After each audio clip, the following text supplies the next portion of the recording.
Udah rekam ya? Sip. Oke, baik. Assalamualaikum warahmatullahi wabarakatuh. Waalaikumsalam warahmatullahi wabarakatuh.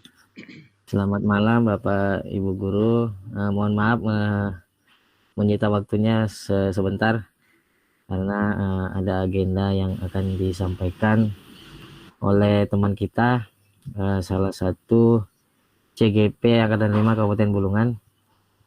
Nah, untuk mempersingkat waktu, langsung saja saya persilakan kepada Mr. Barta atau Pak Bahrudin Talib. Dipersilakan, Pak. Baik, terima kasih Pak Asrul selaku moderator pada kegiatan malam ini. Assalamualaikum warahmatullahi wabarakatuh. Waalaikumsalam. Waalaikumsalam warahmatullahi wabarakatuh.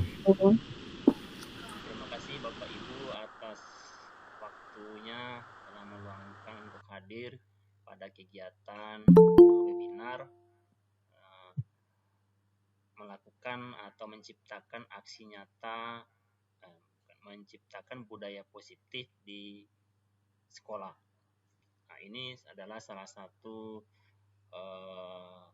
aksi nyata yang harus kami lakukan selaku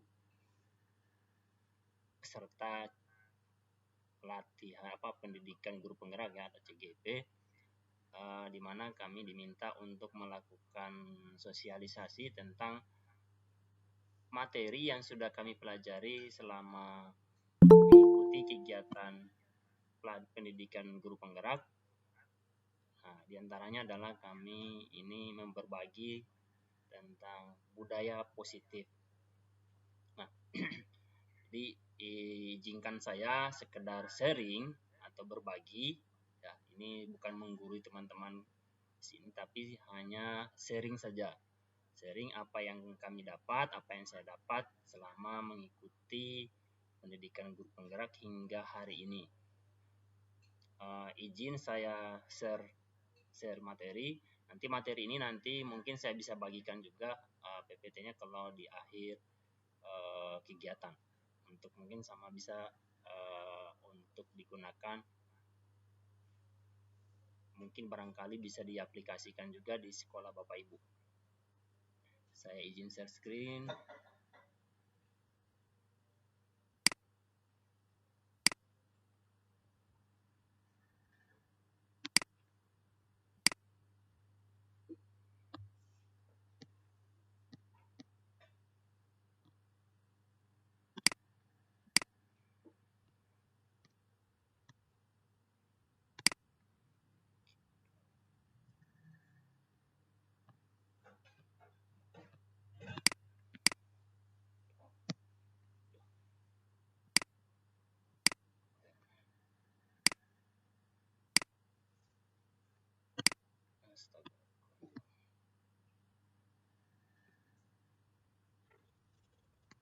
Maaf sebentar, saya kesulitan share screen. Oke, dia.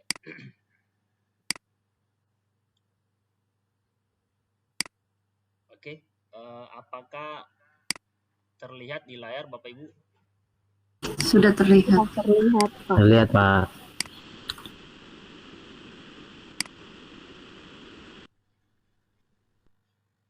Oke. Membangun budaya positif tentunya adalah sebuah visi yang bisa kita wujudkan di lingkungan sekolah kita masing-masing. Seperti apa sih budaya positif itu? Mungkin barangkali ini ada semacam pemantik atau pertanyaan yang mungkin bisa kita sharingkan. Apakah Bapak Ibu misalnya ini setuju dengan pernyataan ini, hukuman dapat mendisiplinkan anak? Pemberian hukuman dengan hal positif seperti membaca atau membersihkan halaman sekolah dapat mendisiplinkan anak. Izin Pak Barta, ya? Slide-nya nggak bergerak, Pak. Slide-nya nggak bergerak, Pak. Oh, sebentar, bergerak ya.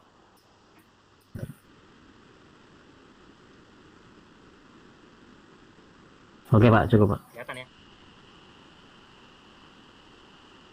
Kelihatan Pak. Silakan dilanjut Oke, Pak. terbaca semuanya. Oke, saya mohon maaf terjeda. Ada pertanyaan pemantik. Menurut Bapak Ibu, apakah setuju dengan pernyataan ini? Hukuman dapat mendisiplinkan anak. Dua, misalnya pemberian hukuman, misalnya seperti dengan hal positif seperti membaca atau membersihkan halaman sekolah, dapat mendisiplinkan anak. Memberi penghargaan dapat meningkatkan motivasi belajar anak. Nah, menurut pandangan Bapak Ibu yang mungkin selama ini pernah kita lakukan di sekolah pada murid-murid kita, misalnya memberikan hukuman kepada anak yang berperilaku negatif atau misalkan melanggar tata tertib sekolah. Apakah pernyataan ini menurut pandangan Bapak Ibu setuju atau tidak? Ada yang memberikan tanggapan? Silakan. Sebelum kita lanjut. Halo Bapak Ibu.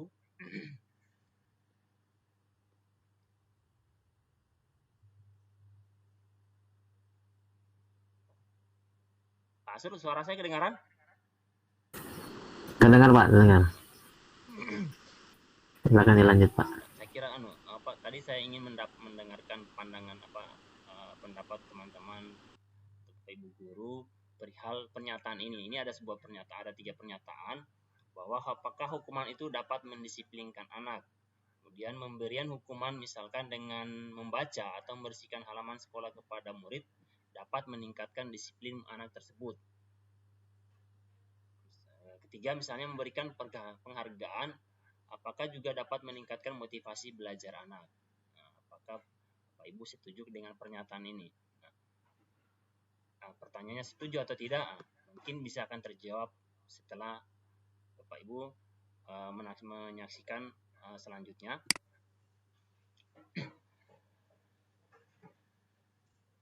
Dalam teori kontrol, pada perubahan paradigma terhadap stimulus respon. Siapakah sesungguhnya yang memiliki kontrol? Nah, stimulus respon dengan teori kontrol berbeda. Dalam stimulus respon, ketika kita mencoba mengubah orang agar berpandangan sama dengan kita, itu termasuk kategori stimulus respon. Namun dalam teori kontrol, kita berusaha memahami pandangan orang tentang dunia. Pada stimulus respon, perilaku buruk dilihat sebagai suatu kesalahan. Namun berdasarkan teori kontrol, semua perilaku memiliki tujuan. Namun kadang memang tidak selalu benar, tapi itu bukan sebagai, bisa jadi sebuah kehilafan, tapi bukan sesuatu kesalahan yang bisa kita menjustis seseorang bahwa dia berperilaku buruk. Tapi bisa jadi mungkin itu memiliki tujuan lain atau ada kebutuhan dasar dari dia yang tidak terpenuhi. Misalkan lagi, orang lain bisa mengontrol saya, itu merupakan kategori stimulus respon. Tapi secara teori kontrol itu hanya kita yang bisa mengontrol diri kita sendiri, orang lain tidak bisa. Saya bisa mengontrol orang lain, tetapi kita tidak bisa sebenarnya kita tidak bisa mengontrol orang lain. Kemudian memaksakan pada saat rujukan gagal, lebih bagusnya adalah kita kolaborasi dan konsensus menciptakan pilihan-pilihan baru dibandingkan kita memaksakan. Model berpikir menang kalah itu kita ubah menjadi berpikir menang-menang. Artinya keduanya sama-sama disenangkan, dibuat merasa nyaman.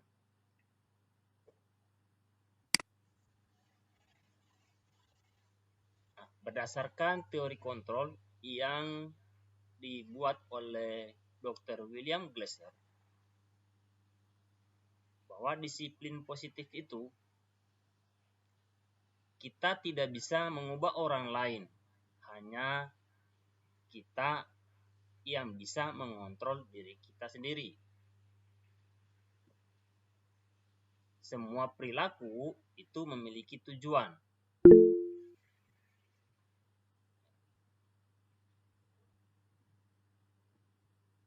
Oh, sorry ya, terima kasih, mohon maaf. Kurang besar ya. Oke. Gimana Pak Asur, kelihatan? Ya, cukup Pak. Oke. Lalu model berpikir menang-menang, kolaborasi dan konsensus menciptakan pilihan-pilihan baru. Nah, di sini menurut Dr. William Glasser, kita memiliki 5 posisi kontrol, yakni penghukum, pembuat rasa bersalah, sebagai teman, sebagai pemantau, dan yang kelima adalah sebagai manajer. Kebutuhan setiap orang itu berbeda. Kita berusaha memahami pandangan orang lain tentang dunia. Setiap orang memiliki gambaran yang berbeda. Ada 5 kebutuhan dasar manusia, yakni pertama bertahan hidup, penguasaan atau power, love kasih sayang dan rasa diterima, happy alamat kesenangan, yang ketiga adalah kebebasan.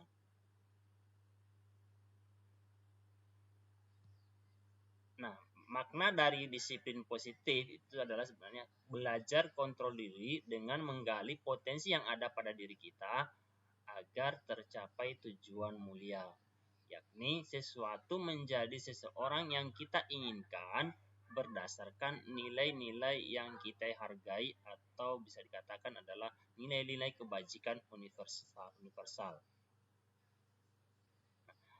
Kemudian teori motivasi. Teori motivasi itu ada 2. Teori motivasi ekstrinsik, teori motivasi intrinsik. Nah, intrinsik itu adalah datangnya dalam diri seseorang atau dalam diri kita, sedangkan ekstrinsik datangnya dari luar. Nah, biasanya itu kalau motivasi intrinsik itu biasanya adalah karena itu karena ada takut diberikan hukuman atau dalam hal ini mencoba menghindari hukuman. Yang kedua mengharapkan penghargaan atau ingin mendapatkan imbalan. Itu adalah motivasi ekstrinsik. Artinya dia berbuat sesuatu yang baik itu karena mengharapkan sesuatu atau karena takut dihukum. Ya, itu motivasi intrinsik dan ini biasanya sesuatu yang bukan merupakan budaya positif karena ketika motivasi itu tidak ada, maka dia tidak akan melakukan hal-hal yang positif. Berbeda manakala motivasi itu adalah datang dari dalam diri sendiri atau datang dari dirinya, atau kata lainnya adalah motivasi intrinsik. Ya. Ini itu akan memunculkan nilai-nilai kebajikan universal. Nah, kebajikan universal ini ketika itu adalah diterapkan maka menjadi keyakinan. Nah, kalau kaitannya dengan murid itu bisa kita terapkan di kelas adalah menjadi sebuah keyakinan kelas. Keyakinan kelas ini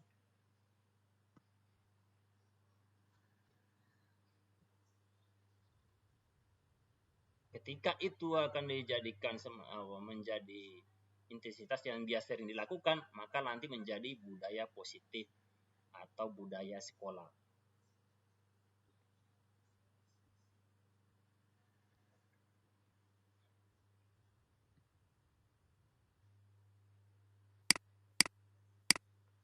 Lalu apa makna dari disiplin? Nah, dari disiplin ini adalah artinya saja dari bahasa Latin bahwa dari disiplin yang artinya belajar. Dari kata ini kita berkonotasi bahwa disiplin diri adalah itu dari penulis murid Socrates dan Plato. Nah, disiplin diri membuat orang menggali potensinya menuju sebuah tujuan apa yang dia hargai. Dalam budaya kita, makna kata disiplin berubah menjadi sesuatu yang dilakukan seseorang pada orang lain untuk mendapatkan kepatuhan. Atau katanya menghubungkan kata disiplin dengan ketidaknyamanan, bukan dengan apa yang kita hargai atau pencapaian suatu tujuan mulia. Ini menurut pandangan yang dibukukan dalam Yayasan Pendidikan Luhur Ki Hajar Dewantara. Nah, nilai-nilai kebajikan universal. Nilai-nilai kebajikan universal adalah merupakan sifat-sifat positif manusia yang merupakan tujuan mulia yang ingin dicapai setiap individu. Di mana nilai-nilai ini bersifat universal dan lintas bahasa, suku bahasa, agama maupun background atau latar belakang. Bahwa setiap perilaku itu memiliki suatu tujuan. Ini seperti yang diutarakan oleh Dr. William Glasser pada teori kontrol. Dengan mengaitkan nilai-nilai kebajikan yang diyakini seseorang, maka motivasi intrinsik atau motivasi yang datang dari dirinya akan terbangun. Nah, manakala motivasi intrinsiknya terbangun, maka menggerakkan motivasi dari dalam untuk dapat mencapai tujuan mulia yang diinginkan. Nah, nilai kebajikan yang ingin dicapai oleh setiap anak Indonesia kita kenal dengan profil pelajar Pancasila dan yang sedang digaungkan di kurikulum Merdeka. Apa saja nilai-nilai kebajikan itu yang menjadi profil pelajar Pancasila? Itu ada 6. Yakni yang pertama, beriman bertakwa kepada Tuhan Yang Maha Esa dan berakhlak mulia. Yang kedua, nilai-nilai kebajikan yaitu mandiri. Ketiga, bernalar kritis. Keempat, berkebinekaan global. Keempat, bergotong royong. Dan yang keenam adalah kreatif. Nah, ini teori motivasi perilaku manusia. Ya, motivasi eksternal itu datangnya biasanya karena untuk menghindari atau karena tidak ingin menghindari untuk agar tidak diberikan hukuman. Nah, kemudian apabila ibaratnya ketika saya tidak melakukannya, pasti akan mendapatkan hukuman, sehingga dia melakukan hal-hal yang baik, tapi karena ada motivasi yang timbulnya dari luar. Nah, sedangkan motivasi internal atau tujuan disiplin positif atau muncul yang dari katanya motivasi intrinsik itu datangnya dari diri pribadi. Ini adalah untuk menghargai diri sendiri. Saya akan menjadi orang seperti apa bila saya melakukannya. Tentunya dengan kalau motivasi ini muncul dari dirinya, maka nilai-nilai kebajikan atau budaya nilai-nilai positif itu akan menjadi karakteristik yang muncul dari dirinya, dan jika itu dilakukan adalah menjadi budaya positif dan bisa memberi pengaruh positif juga kepada lingkungan dan orang di sekitarnya. Menurut pandangan Ki Hajar Dewantara, ini kaitannya dengan merdeka, bahwa merdeka itu tidak hanya terlepas dari perintah, tapi juga cakap buat memerintah diri sendiri. Ini berdasarkan pandangan Ki Hajar Dewantara yang dituangkan dalam buku Pemikiran Konsepsi Keteladanan Sikap Merdeka yang diterbitkan pada tahun 2013. Ini menurut pandangan Ki Hajar Dewantara. Selanjutnya, nah, dalam menerapkan budaya positif, ada satu hal yang mungkin bagus untuk diterapkan, yakni adalah restitusi. Apa itu restitusi? Nah, restitusinya adalah proses menciptakan kondisi bagi murid untuk memperbaiki kesalahan mereka, sehingga mereka bisa kembali pada kelompok mereka dengan karakter yang lebih kuat. Dan restitusi juga merupakan proses kolaboratif yang mengajarkan murid untuk mencari solusi untuk masalah mereka atau mencari solusi dari kesalahan yang mereka buat, dan membantu murid berpikir tentang orang seperti apa yang mereka inginkan. Dalam hal ini adalah tujuannya yang mulia dan bagaimana mereka harus memperlakukan orang lain berdasarkan pandangan Gosenberg. Ya. Nah, selama ini kan kita memperlakukan siswa kepada murid, biasanya terutama juga saya, kalau siswa melakukan hal-hal yang sekiranya itu melanggar tata tertib sekolah atau membuat perilaku negatif, biasanya adalah kita langsung memberikan hukuman. Nah, berdasarkan dari apa yang kami dapat di pendidikan guru penggerak, ini sebenarnya memberi hukuman itu tidak bisa menjamin anak itu menjadi disiplinnya lebih baik. Tapi bisa jadi ya tadi, kenapa? Karena kita melakukannya motivasi dia itu karena mungkin berbuat baiknya berubah saat itu karena ada motivasi eksternalnya, karena takut menghindari hukuman. Tapi kalau motivasi itu datang dari internal tanpa perlu kita selalu menegur, mengingatkan, dia akan menjadi kesadaran bahwa hal ini salah dan saya sudah berjanji untuk tidak mengulanginya. Bagaimana caranya? Yaitu dengan cara melakukan restitusi. Nah, seperti apa proses restitusi? Nah, itu dikenal dengan istilah restitusi segitiga. Nah, ciri-ciri restitusi antaranya adalah bahwa bukan untuk menebus kesalahan, namun untuk belajar dari kesalahan. Bahwa setiap orang itu pasti melakukan kesalahan. Tapi bagaimana ke depannya memperbaikinya dan tidak mengulanginya lagi. Dan memberikan hukuman itu adalah bukan solusi yang baik. Bagaimana caranya? Tapi kita melakukan sebuah restitusi. Lalu dengan cara restitusi ini itu nanti harapannya adalah memperbaiki hubungan. Merupakan tawaran, bukan paksaan. Artinya bukan dari kita yang mau tapi dari si pelaku, si murid tadi, bahwa dia menyadari kesalahannya dan kemudian dia berjanji menemukan sendiri apa yang harus dilakukan untuk memperbaiki kesalahannya agar tidak terulang kembali. Nah, dan restitusi menuntun untuk melihat ke dalam dirinya bahwa ini loh efek dari apa yang saya lakukan. Nah, restitusi juga itu mencari kebutuhan dasar yang mendasari tindakan yang dilakukan. Kemudian salah satu ciri yang lain adalah juga restitusi diri adalah cara yang paling baik. Fokus pada karakter bukan tindakan, dan restitusi adalah fokusnya pada solusi. Dan intinya nanti adalah mengembalikan murid yang berbuat salah pada kelompoknya menjadi lebih baik.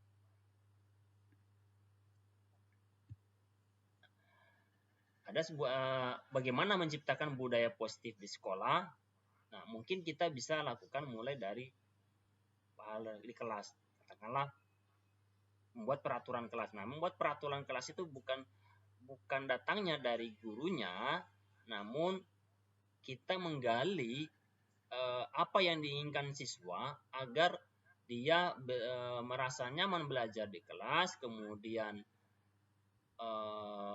senang di kelas, kemudian semuanya yang di dalam apa yang terjadi di kelas itu adalah hal-hal yang positif, sehingga kita meminta siswa untuk membuat peraturan kelas dari diri mereka untuk dilakukan bersama-sama. Nah, dari peraturan ini nanti kita menjadikan sebuah keyakinan kelas. Kalau ini menjadi keyakinan dan diterapkan, maka lingkungan di situ menjadi lingkungan yang positif. Nah, lingkungan yang positif ini akan mempengaruhi kelompok yang lain, sehingga akhirnya apa? Hal-hal yang bernilai positif tadi menjadi budaya positif atau menjadi budaya positif di sekolah kita. Nah, contoh kesepakatan kelas. Yang mana yang merupakan keyakinan kelas? Misalnya,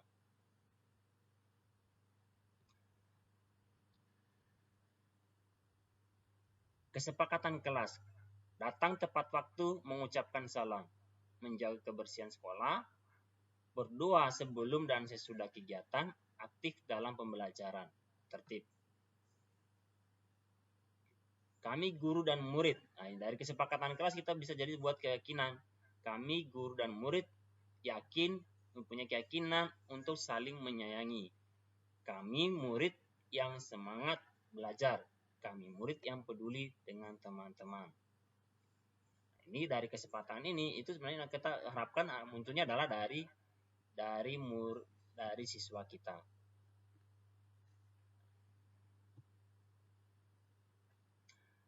Nah, kegiatan pendalaman keyakinan kelas itu bisa ditajikan dalam tabel T dan tabel Y. Nah, tabel T maksudnya apa? Tabel T itu tampak seperti, tidak tampak seperti. Nah, Katakanlah misalnya seperti datang tepat waktu. Nah, tidak tampak seperti apa? Berarti sering hadir terlambat. Menyapa teman dengan guru setiap hari. Nah, tidak tampak. Apakah tidak tak acuh kepada teman dan guru. Mengembalikan barang yang telah dipinjam dan mengucapkan terima kasih. Itu tampak seperti. Kalau tidak tampak, berarti tidak mengembalikan barang yang telah dipinjam dan meletakkan sembarangan. Yang di sini apa yang dia adalah rasa hormat. Tabelier itu adalah terdengar, terlihat, berperilaku. Misalnya, satu orang berbicara, yuk saya bantu, kita bisa selesaikan ini bersama. Terima, tolong ya, permisi. Boleh saya pinjam, nanti akan segera saya kembalikan. Ini adalah kegiatan budaya positif dalam hal yang hormat. Terlihat berempati terhadap perasaan orang lain. Memegang barang orang lain hanya dengan izin yang pemiliknya. Menjadi pendengar yang lalu senantiasa berbuat baik, berbagi.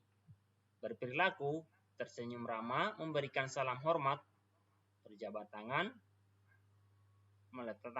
meletakkan tangan di dada, salim. Memberikan ruang bekerja, postur tubuh yang tenang.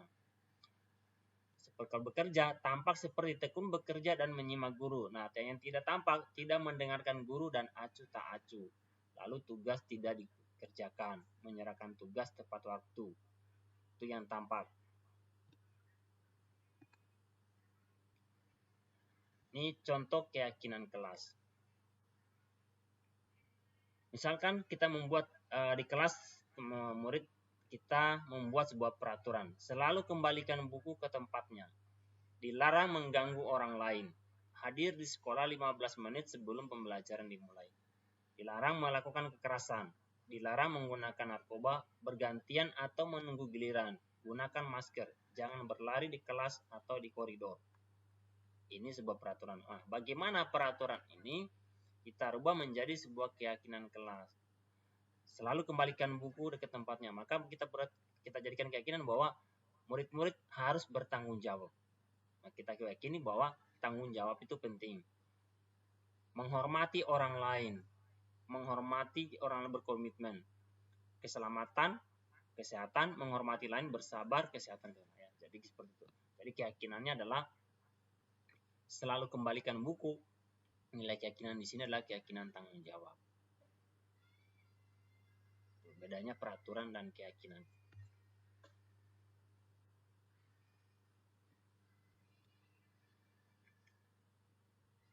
Kemudian kenapa dihukum oleh penghargaan? Nah, dalam budaya positif, namanya memberikan penghargaan itu harus yang sewajarnya. Kalau perlu dihindari, terutama misalnya memberikan kita menjanjikan kepada murid agar dia melakukan sesuatu dan jika dia lakukan maka kita berikan imbalan. Nah, itu hal seperti itu kalau bisa tidak dilakukan karena penghargaan menurunkan kualitas. Karena motivasinya adalah dia melakukan sesuatu yang baik atau hal-hal positif karena mengharapkan imbalan atau mengharapkan mendapatkan penghargaan atau hadiah dari yang yang menyuruh. Beda kalau misalnya murid itu melakukan hal-hal positif tapi karena datang dari dirinya sendiri bahwa kalau saya lakukan ini baik buat orang lain juga baik buat diri saya. Maka hal itu muncul karena motivasinya adalah berbuat hal positif karena datangnya dalam diri sendiri karena mengharapkannya juga akan suatu saat pasti kembali kepada dirinya melakukan kebaikan maka nanti akan mendapatkan juga balasan kebaikan. Penghargaan juga mengurangi motivasi intrinsik, artinya kalau penghargaan ini nanti memunculkan rasa motivasi yang lain itu akan susah untuk muncul karena selalu berpikir dia akan melakukan sesuatu yang baik atau melakukan hal-hal positif karena mengharapkan imbalan atau penghargaan.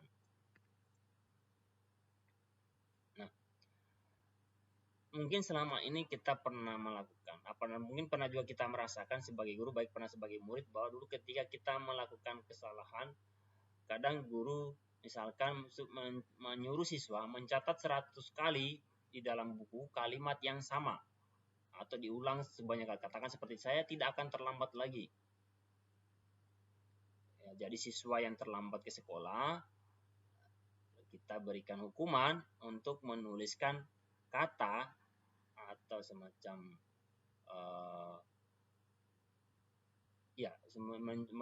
kita minta menuliskan kalimat tertentu di buku sebanyak 100 kali, bahkan lebih dari itu. Nah, ini adalah apakah merupakan hukuman atau konsekuensi?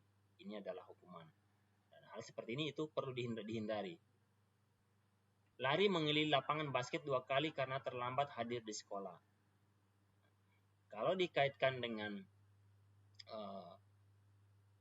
misalkan dengan pelajaran, apa kaitannya terlambat dengan diberikan hukuman mengelilingi lapangan? Mungkin hari saat itu memberikan dia jarak kepada si murid, tapi setelah keliling anak jadi capek, begitu masuk kelas mau belajar semangatnya turun karena tadi kita diberikan hukuman. Nah, mungkin lain kalau ceritanya kita lakukan pendekatan lain. Yang tadi apa disebutkan sebelumnya adalah pendekatan dengan restitusi. Contoh lagi tindakan misalnya adalah murid diminta untuk push up 15 kali karena tidak menggunakan masker ke sekolah. Ini juga adalah hukuman. Menggantikan kertas tugas teman yang telah dicoret-coret. Nah, ini konsekuensi. Artinya di sini murid ada nilai rasa tanggung jawabnya. Bahwa karena dia sudah mencoret-coret tugas temannya, maka sebagai rasa tanggung jawabnya dia menggantikan kertas temannya yang sudah dicoret-coretnya tadi. Membersihkan tumpahan air di meja tulis karena tersenggol pada saat belajar. Hal yang dilakukan seperti ini adalah konsekuensi. Jadi menegur kepada murid yang melakukan adalah untuk membersihkannya karena dia ulahnya tersenggol sehingga tumpah. Jadi apa yang dilakukan guru terhadap murid ini adalah bagian dari konsekuensi, artinya tanggung jawab, bukan sebagai hukuman. Lalu murid disuruh untuk tidak mengenakan sepatu seharian di sekolah karena tidak mengenakan sepatu hitam. Ini juga hukuman, walaupun kaitannya dengan peraturan sekolah, tapi hal seperti ini, itu tindakan seperti ini adalah kita sembari memberikan hukuman kepada murid. Lari mengelilingi lapangan basket 2 kali karena terlambat 10 menit pada saat untuk pelajaran PJOK. Ini adalah konsekuensi. Barangkali murid tersebut tadi teman-temannya sudah melakukan pemanasan, dia baru datang.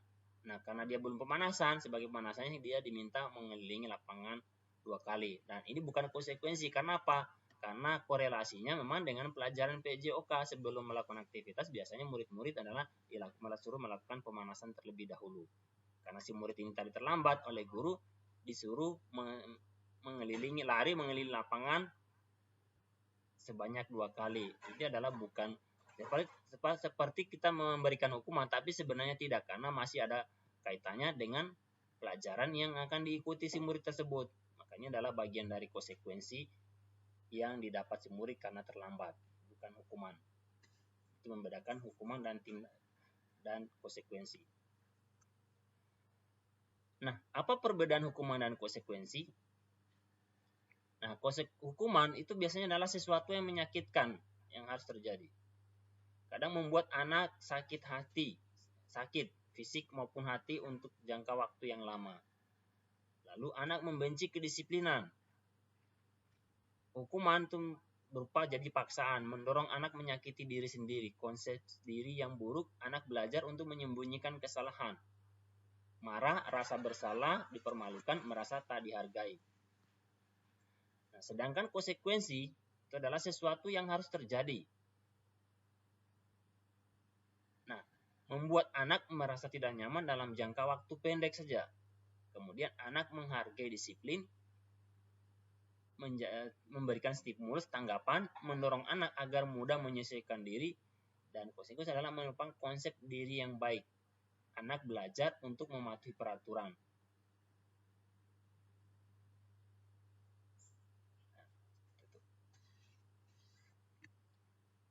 Perbedaan konsekuensi. Nah, ini hukuman identitas gagal, sedangkan disiplin adalah identitas konsekuensi dan restitusi. Bahwa dalam sesuatu yang menyakitkan harus terjadi, nah sedangkan konsekuensi adalah penyelesaian adalah restitusi merupakan pilihan. Tidak nyaman untuk murid atau anak untuk jangka waktu panjang, sedangkan dengan restitusi menguatkan murid dalam jangka waktu panjang. Ya.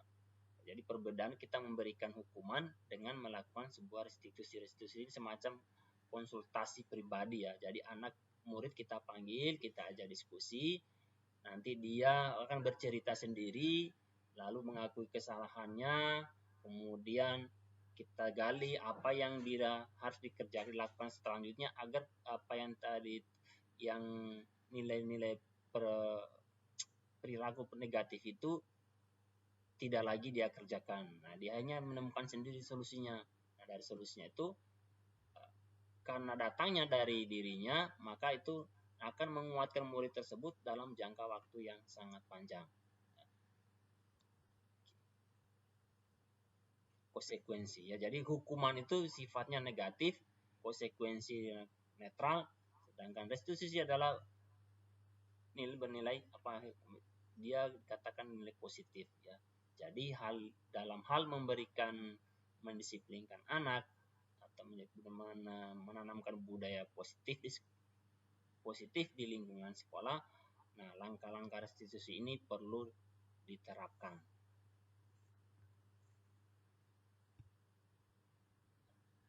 Ada 5 kebutuhan dasar manusia yang mendasari atau mendorong seseorang melakukan sesuatu, yakni dia butuh bertahan hidup, kebebasan, penguasaan, membutuhkan kasih sayang dan rasa diterima, juga yang adalah kesenangan. Ini adalah 5 kebutuhan dasar manusia.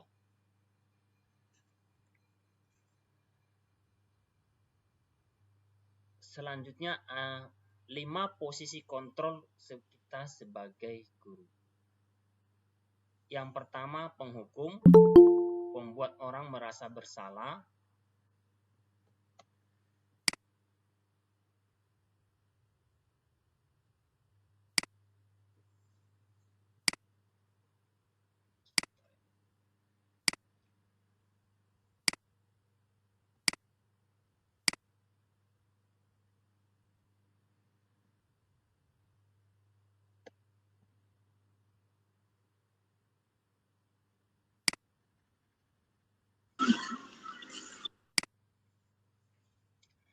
Sebagai teman, pemantau, juga manajer.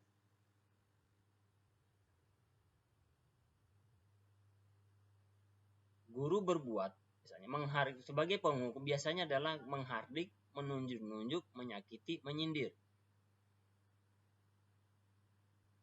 Membuat orang merasa bersalah, kita menceramah dan mengatakan seharusnya seperti ini, ibu kecewa, bapak kecewa.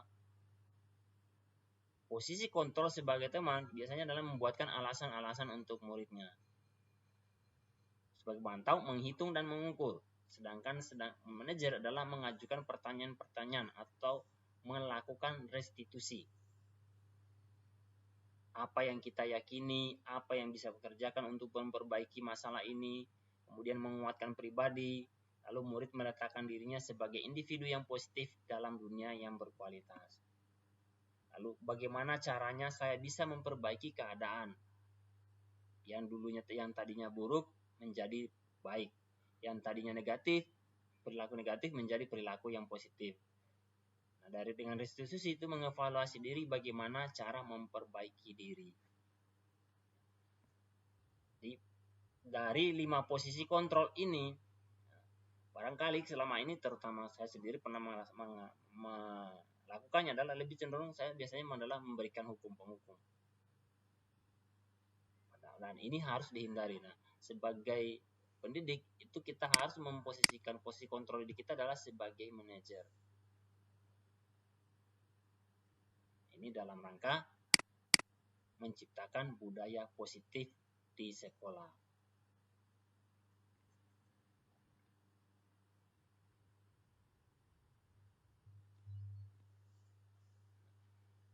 Seperti ini, ya. Pertanyaan pernyataan yang membuat merasa bersalah sebagai penghukum atau membuat merasa bersalah. Saya kecewa sekali dengan kamu. Ini membuat orang merasa bersalah. Kamu tidak pernah benar melakukannya. Kata-kata pernyataan seperti ini berarti posisi kontrol kita adalah sebagai penghukum. Atau misalnya kita mengatakan sesuatu seperti ini kepada murid, ayolah, lakukan demi ibu bapak ibu. Kemarin kan saya sudah membantumu, nah sekarang kamu bantu seperti ini. Nah itu artinya kita memposisikan diri sebagai teman. Tahu misalnya, apakah kamu mau mendapatkan stiker bintang hari ini? Kita dalam hal ini sebagai pemantau. Sebagai manajer, mungkin kita menggali bagaimana kamu bisa menyelesaikan masalah ini. Artinya, menguatkan kepada murid, solusi apa yang dia bisa berikan agar masalah ini bisa selesai. Maka ketika kita melakukan hal ini, kita namanya melakukan sebuah restitusi. Maka posisi kita adalah sebagai posisi kontrol manajer. Kamu selalu yang paling terakhir. Kamu selalu melakukan kesalahan, kok kamu ulang-ulang lagi. Nah, berarti dalam hal ini kita memberi penghukum. Nah, penghukum itu biasanya memang hanya efek jerahnya sesaat. Besok lagi pasti diulang lagi. Ataupun mungkin tidak dilakukannya, tetapi selalu menghindari melakukan kesalahan karena dorongan motivasi eksternalnya tadi agar tidak dihukum. Tapi sebenarnya sering dia lakukan. Maka posisi kontrol yang baik dari 5 posisi kontrol tadi adalah yang paling bagus adalah sebagai manajer. Hindari sebagai penghukum, pembuat orang rasa bersalah, teman, pemantau. Posisi kontrol yang paling bagus adalah sebagai manajer.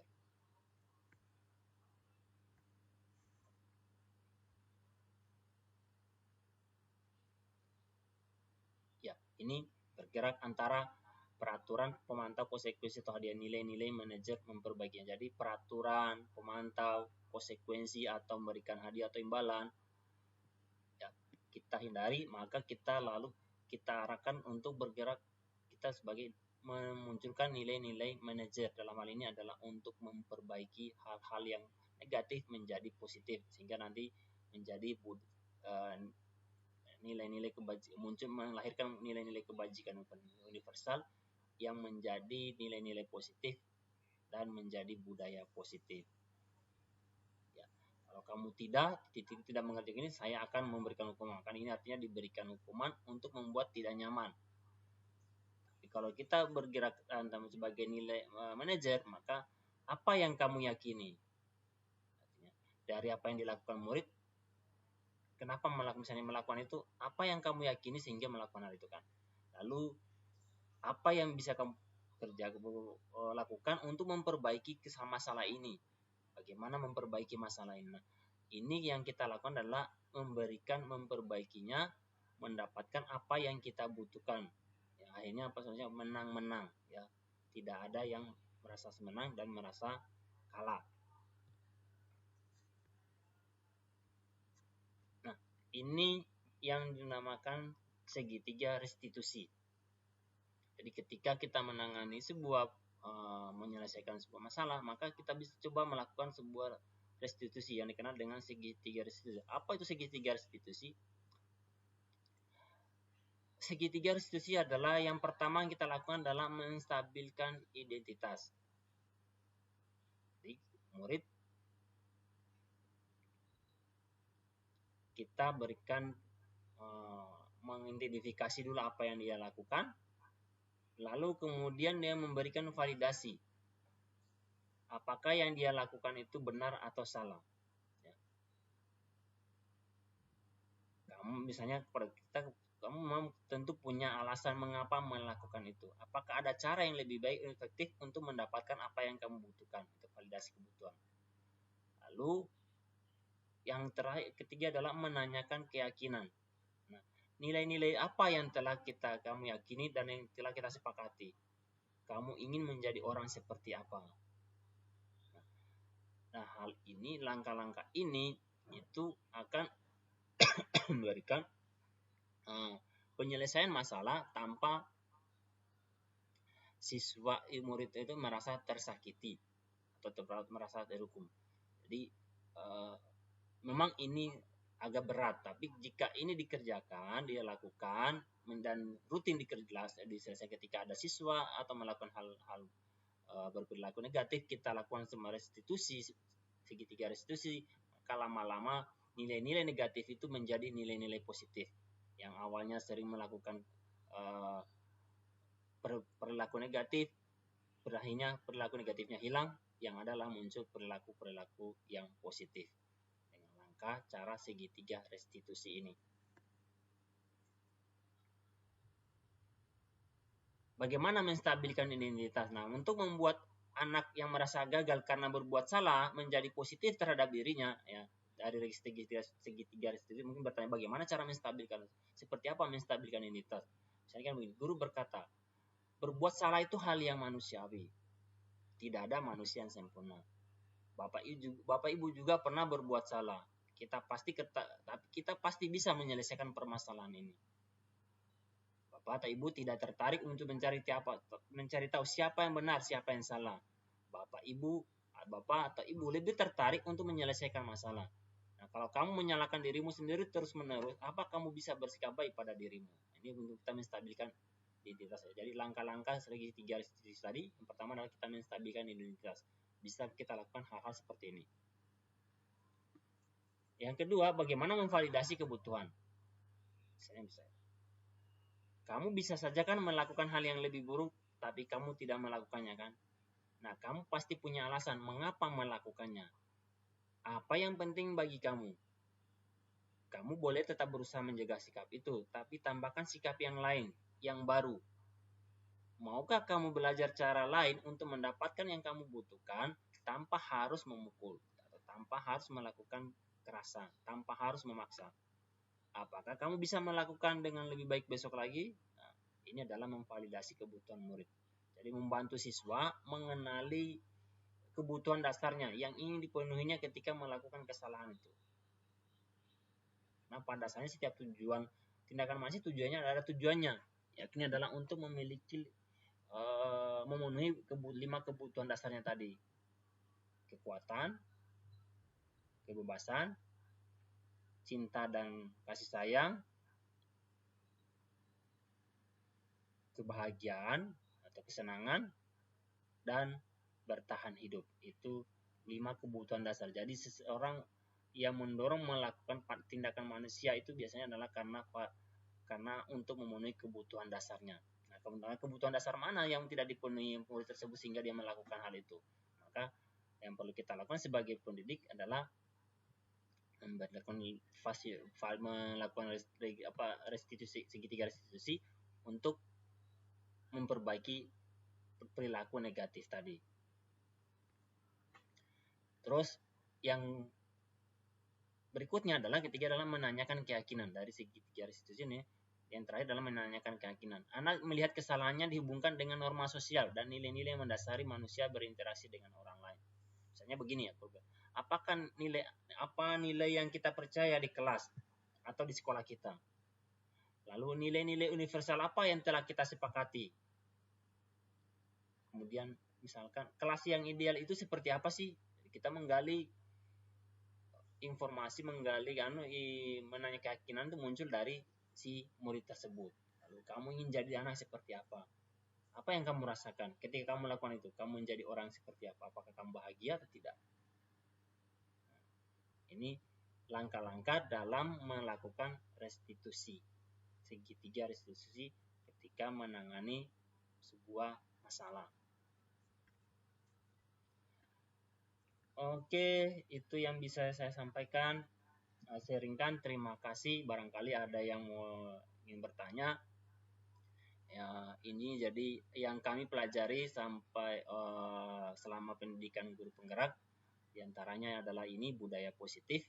Bagaimana menerapkan menciptakan budaya positif di sekolah, lalu mengaplikasikan tentang nilai-nilai budaya positif ini di kelas maupun di sekolah.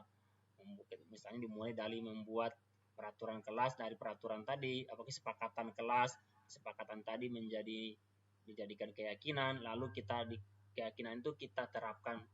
Nah, kalau semua menerapkan, maka perlahan tapi pasti nilai-nilai positif itu akan selalu hadir, dan jika ini terlalu konsisten dilakukan maka menjadi budaya positif. Setiap murid pasti melakukan kesalahan, tapi bagaimana kesalahan itu kita menemukan solusinya tanpa memberikan hukuman. Nah, langkah yang diajarkan di guru penggerak adalah melakukan restitusi. Ya, jadi kita memposisikan posisi kontrol kita adalah sebagai manajer. Nah, dalam hal ini manajer, bagaimana sikap manajer ketika menangani masalah yang ada, tentunya dengan langkah-langkah yang positif. Nah, salah satu langkah positif yang bisa kita lakukan adalah melakukan segitiga restitusi. Oke, itu barangkali yang bisa saya sharingkan. Selanjutnya mungkin bisa kita diskusi atau tanya jawab yang terkait materi budaya positif ini. Terima kasih. Saya kembalikan ke moderator. Ya, baik. Terima kasih Pak Barta atas paparannya. Mungkin dari Bapak Ibu ada pertanyaan atau sharing. Dipersilakan Bapak Ibu.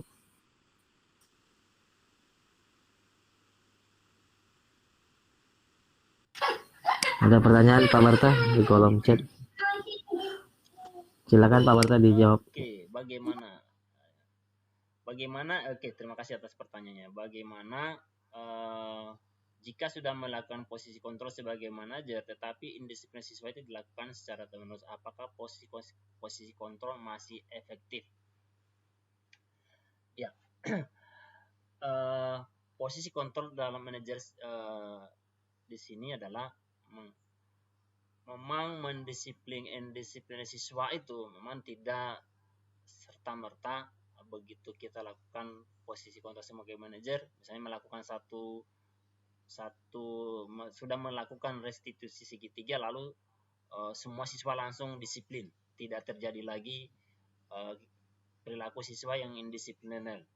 Ya. Nah, hal ini tentunya tidak bisa kita mengharapkan langsung instan semua yang tujuan yang kita harapkan itu langsung tercapai dalam waktu yang singkat, tapi butuh proses. Nah, bagaimana menangani indisipliner siswa ini?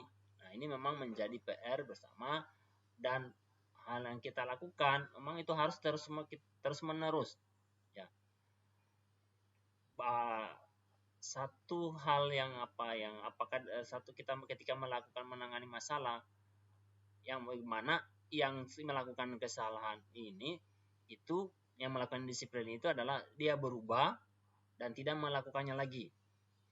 Nah, berbeda caranya berbeda ketika manakala sudah kita lakukan restitusi, tapi siswa ini kok masih dia berulangnya terus.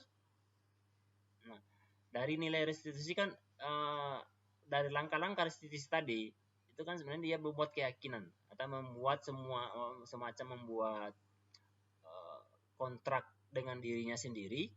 Nah, manakala dia melakukan hal itu, mungkin dia pernah mengatakan bahwa jika saya akan berubah, saya tidak akan melakukan lagi. Nanti ketika manakala saya ingin melakukan lagi, maka misalnya katakanlah mungkin dia terucap. Jadi apa yang dari ucapan si siswa yang indisipliner tadi itu kita bisa dijadikan sebagai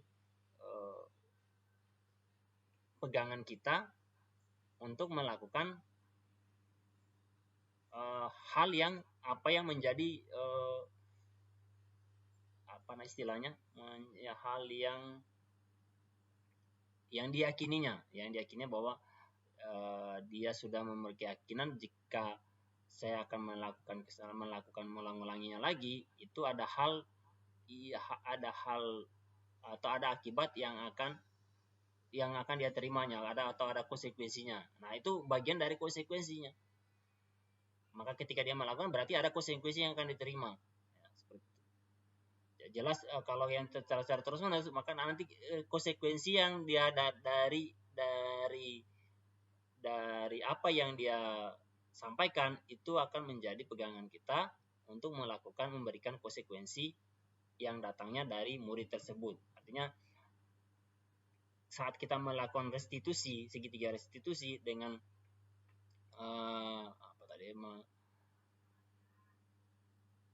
menstabilkan identitas, kemudian validasi kebutuhan, lalu kemudian menanyakan keyakinan. Nah, jika sudah itu kita lakukan dan siswa tersebut sudah melakukan, maka tinggal kita ini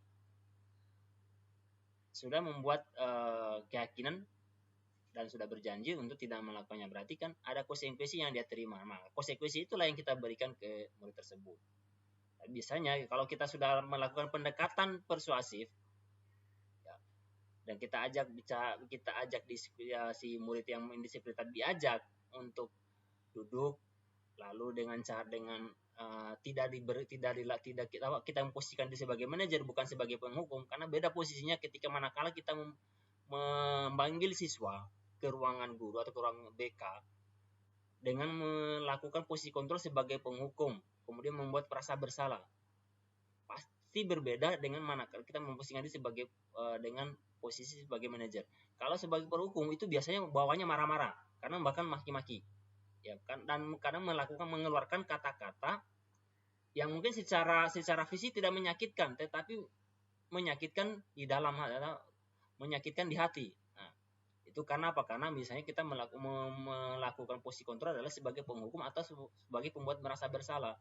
Kadang murid diam aja, ya dia dalam hati diam aja, tapi dia merasa tersakiti, dan biasanya dalam hati besok paling habis ini saya pokoknya terserah aku ceramah lah panjang kali lebar. Si murid yang kita hukum tadi ini diam aja, tapi besok dia ulang lagi. Tapi akan berbeda hasilnya bagaimana kalau kita memposisikan diri sebagai posisi kontrol manager. Saya yakin tak ada perubahan, dan saya sudah coba melakukan kepada murid, saya sudah coba praktekkan. Karena yang biasanya kalau murid itu melakukan kesalahan, biasanya memang saya panggil ke kelas, saya suruh berdiri, tapi kok ya ulang-ulang lagi. Akhirnya saya panggil, saya ajak diskusi. Kenapa saya ajak misalnya saya namanya Anton, kenapa saya tahu nggak kenapa saya panggil di sini? Nggak tahu, Pak. Nah, oke, gini ya, Mister, saya Pak Guru, Pak Barta ingin ngajak diskusi. Ini demi kebaikan kita dan kenyamanan kita ketika dalam proses belajar. Kita masih ingat kan keyakinan kelas yang kita buat? Yakin, Pak? Coba sebutkan apalagi. Nah, terus kita buktikan. Lalu coba tadi di kelas tadi pada saat pembelajaran matematika, apa yang kamu lakukan? Dia akan ingat-ingat. Oh, ini, Pak. Nah, itu menurutmu kalau dikaitkan dengan keyakinan kelas, itu sesuai atau tidak? Tidak, Pak. Jadi, oh iya, saya akui salah, Pak. Nah, kira-kira apa yang akan kamu lakukan selanjutnya? Ya, saya berjanji, Pak, tidak melakukan hal itu. Saya akan berpegang pada keyakinan kelas yang sudah disepakati. Nah, coba kita lakukan hal yang berbeda. Kita lakukan dengan memberikan hukuman. Kamu tadi ngapain sampai belajar? Itu nggak sopan gitu. Masa Bapak lagi menerangkan kamu bercerita sama temanmu? Berbeda kita memberikan perlakuan posisi kontrol sebagai penghukum dengan manajer. Pendekatannya hasilnya juga pasti berbeda dan pasti akan selalu diulang. Apa? Karena efek jerahnya dia lakukan karena motivasi eksternal. Artinya manakala dia gurunya tidak ada, dia akan berbuat baik, tapi di luar itu dia berbuat buruk lah, berperilaku negatif lagi. Dan kalau kita memunculkan bagaimana melakukan pendekatan persuasif dengan segitiga restitusi tadi, kita menghadirkan bahwa motivasi itu datangnya, menghadirkan motivasi datang dari murid, dari dalam diri murid tersebut. Memang ini berat, tapi perlahan akan kita melihat hasil perbedaannya dan pasti ada perubahan. Ya. Dan ini positif kita harus lakukan terus menerus, rutin, tidak bisa hanya sekali begitu langsung kita mengharapkan hasilnya luar biasa meriah, tidak. Karena apalagi kalau kita memiliki murid yang banyak dengan karakteristik yang berbeda, dengan kebutuhan dasarnya tentu pun berbeda. Karena anak itu melakukan sesuatu sebenarnya bukan karena kenakalan, tapi mungkin ada kebutuhan dasarnya yang tidak terpenuhi, lalu dia luapkan dengan caranya sendiri. Seperti itu ya, Menova. Intinya posisi kontrol mana tetap kita refleksikan kembali. Kita selalu refleksi, kita lakukan kira-kira apakah posisi kontrol manajer yang saya lakukan itu sudah bagus atau mungkin masih ada yang kurang sehingga murid ini kok masih melakukan lagi indisipliner. Nah, kalau masih melakukan lagi indisipliner, kita evaluasi. Lalu kita panggil lagi, kita lakukan lagi restitusi lagi. Kita tanyakan kembali, ayo pada pada sebelumnya sudah berjanji kan, sudah untuk tidak melakukan lagi hal-hal yang indisipliner. Nah sekarang, ayo mana buktinya? Tahu kan konsekuensinya? Nah kamu sendiri loh yang membuat pernyataan. Berarti sekarang apa konsekuensi yang harus kamu terima? Nah, seperti itu.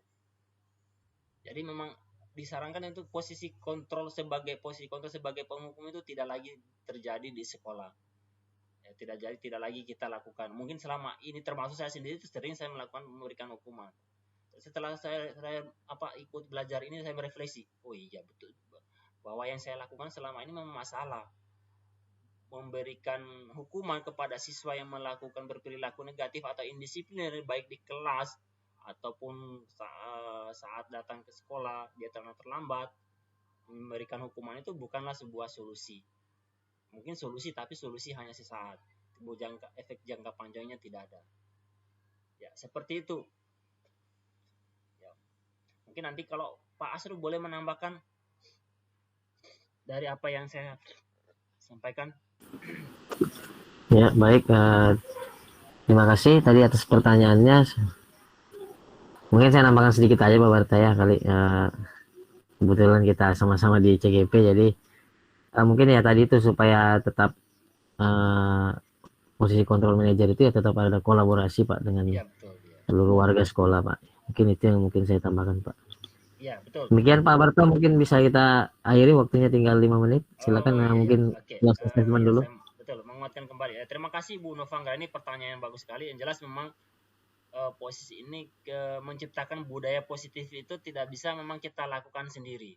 Kita harus berkolaborasi dengan seluruh warga sekolah. Tapi kita bisa melakukannya mulai dari hal yang paling dari kelas kita dulu. Jadi artinya kita memberikan teladan bagaimana menangani siswa-siswa yang bermasalah atau berperilaku negatif itu tidak lagi dengan hukuman, tapi kita lakukan dengan pendekatan persuasif dengan posisikan diri kita sebagai manajer. Dari 5 posisi kontrol tadi, pemberi hukuman, pembuat rasa bersalah, ya teman, pemantau, manajer. Nah kita ambil posisi yang kontrol sebagai manajer. Memang ini awalnya pasti berat, dan apakah kita merasa mampu, tapi tidak ada salahnya kita mencoba. Lama-lama akhirnya sering dilakukan dan efeknya pasti lebih bagus. Artinya ada perubahan yang akan kita lihat ke arah yang positif dibandingkan kita memberikan hukuman. Karena saya sudah rasakan memberi hukuman itu rasanya kita yang jadinya emosi terus terbawanya. Bawanya di kelas itu mau marah aja karena murid ini kok melakukan lagi kesalahan yang sama. Pertemuan sebelumnya sudah ditegur, sudah dihukum. Tapi kok enggak jerah-jerah ya, masih aja membuat salah. Ya kita selalu berusaha yang terbaik lah, karena terutama di kurikulum Merdeka ini kita dituntut untuk pembelajaran itu adalah berpihak kepada murid, dan hal-hal yang sifatnya tadi kita menangani hal-hal indisiplin di sekolah itu tidak bisa lagi kita memberikan hukuman, tapi tapi kita lakukan pendekatan yang lain, terutama melakukan restitusi segitiga. Oh ya, masih ada lagi pertanyaan seperti itu ya. Bagaimana agar gak marah sama siswa? Oh ya, ini juga sering saya alami ya. Saya tuh kalau sudah siswanya ditegur baik-baik kok, tapi kok masih berulang, kadang kita memang membuat kita emosi ya. Nah, di sini kita memang harus melakukan namanya penguasaan diri ya, kesadaran diri, kita tahan emosi. Nah, siswa yang tadi melakukan yang membuat kita marah, nanti kita ajak dia dipanggil di ruang tertentu, kita ajak bicara baik-baik, nada bicara kita usahakan rasa marah tadi pada saat kita di kelas ya, pada saat mengajar dia membuat kita sangat marah dan emosi, ingin sekali meluapkan ya, kita kontrol diri emosi. Habis setelah pelajaran nanti kita dipanggil dengan baik-baik, diajak diskusi, kita lakukan restitusi, kita stabilkan identitasnya, kita gali agar si anak tadi itu menyadari bahwa dia di kelas tadi itu melakukan kesalahan, dan yang membuat guru itu jengkel, tapi si guru tidak marah karena akhirnya menyadari, oh iya tadi saya sebenarnya melakukan kesalahan. Biasanya kalau saya melakukan kesalahan, guru itu pasti memberi saya hukuman dan marah-marah. Tadi kok tumben yang dilakukan dia tidak memberikan hukuman. Akhirnya dia menyadari, oh iya ya, mungkin guru saya ingin saya menyadari dan berbuat menjadi lebih baik tanpa harus dihukum. Hanya muncul hal-hal itu akan muncul dari dalam dirinya sendiri, motivasi siswa untuk tidak lagi membuat gurunya itu marah atau emosi di saat di kelas, saat pembelajaran, itu akhirnya hadir dalam dirinya, dan lama-lama akan berubah. Dari awalnya selalu berperilaku negatif, perilaku negatifnya itu lama-lama berkurang, akhirnya habis, yang muncul adalah hal yang positif. Nah, seperti itu. Jadi memang manajemen diri kita memang sangat diperlukan ya. Dan saya yakin semua guru pasti merasakan sering dibuat jengkel sama murid, sering dibuat rasanya ingin memarah-marah sama murid, tapi bagaimana kita agar rasa emosi dan marah itu tidak lagi kita luapkan saat di kelas. Kita panggil muridnya, kita lakukan segitiga restitusi tadi, agar si anak ini yang awalnya sering berperilaku negatif, perilaku negatifnya itu hilang, yang muncul adalah berperilaku positif. Nah, kalau sudah ini perilakunya positifnya sudah muncul hadir karena motivasi intrinsik yang datang dari dirinya, maka nilai-nilai itu akan muncul. Akhirnya dia akan menjadi contoh juga buat teman-teman. Biasanya si A ini sering membuat guru kesal, sekarang kok berubah jadi baik ya. Akhirnya kan karena nilai-nilai teman-temannya melihat ini, awalnya anak ini sering berulah tapi kok berubah positif, kan akhirnya memberikan dampak positif juga bagi teman-temannya. Nah, kalau sudah semuanya berperilaku positif, akhirnya di kelas itu yang muncul adalah nilai-nilai kebajikan universal, selalu nilai-nilai positif yang hadir, sehingga budaya itu menjadi budaya positif. Ya, gitu ya. Terima kasih Bapak Ibu atas waktunya, karena kita juga dibatasi waktu. Mohon maaf jika ada salah-salah kata dalam hal penyampaian. Intinya Bapak Ibu, malam ini saya dan temani Pak Asrul selaku moderator itu hanya sharing berbagi apa yang kami pelajari saat mengikuti pendidikan guru penggerak terkait dengan budaya positif, bagaimana menciptakan budaya positif di sekolah, dan yang bisa kita jadikan sebagai budaya sekolah. Mungkin itu aja, Asrul, Bapak Ibu guru yang sudah bergabung pada malam hari ini. Terima kasih sekali lagi. Mohon maaf jika ada kekurangan. Saya akhiri. Assalamualaikum warahmatullahi wabarakatuh. Salam dan bahagia. Terima kasih. Waalaikumsalam warahmatullahi wabarakatuh. Baik Bapak Ibu, boleh meninggalkan ruangan Bapak Ibu. Terima kasih. Silakan Pak Warta rekamannya.